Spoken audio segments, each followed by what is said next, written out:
Shalom Aleichem Internet. Today is the 2nd of November, Yud Zayin B'Cheshvan. My name is Cedric Gazinski, revealing to you this week's TorahByte.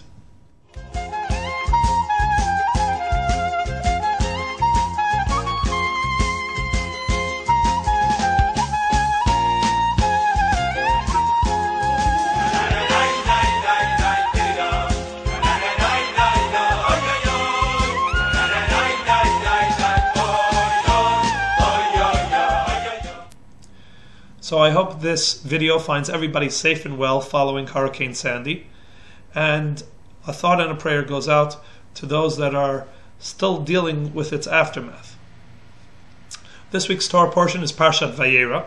And in Parashat Vayera we recount what might be considered one of the greatest moments of Jewish history. And that is the moment known as the Akedah. In which, as the verse tells us, Vayomer, and God says to Avram, Kach na et bincha et yichidcha asher ahavta et Yitzchak. Please take your son, your one son, your beloved son, Yitzchak. V'lech lecha al eretz HaMoriah, and go to the land of Moriah.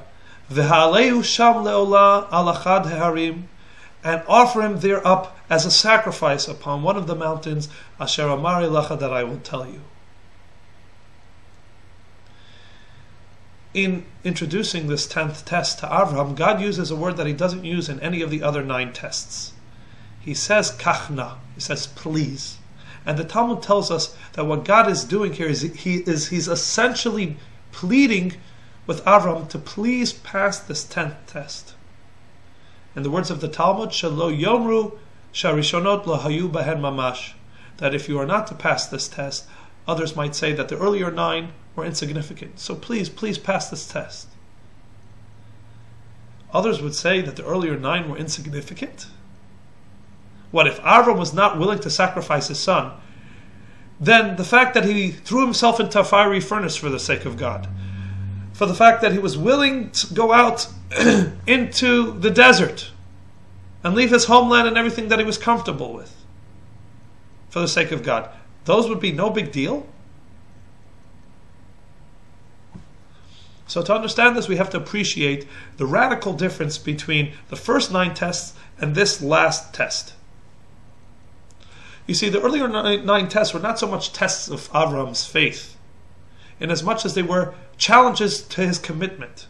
Avram believed in the one true God and made it his life's mission to spreading that message throughout the world. And the earlier 9 tests were challenges. How committed are you to this mission? Are you willing to throw yourself into a fiery furnace for the sake of spreading God's name?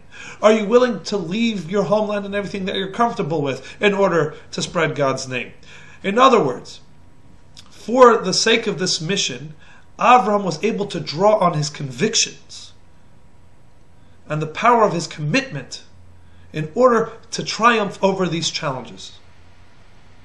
And with his 10th and final test, God asks something completely different from Avram. He asks Avram to take it to the next level. He asks Avram to do something that runs against everything that Avram is and against everything that Avram is committed to. You see, he's asked to sacrifice his son, which runs counter to his feelings as a father, runs counter to his nature as a giving and kind person, and runs against his commitment to his life's mission of spreading God's message. Because this was the son that God promised Abraham would continue to carry on after Abraham passed away, and spreading God's message throughout the world, and carrying on Abraham's legacy long after he was gone. And Avram's commitment to this mission runs counter to that which God is asking him to do now.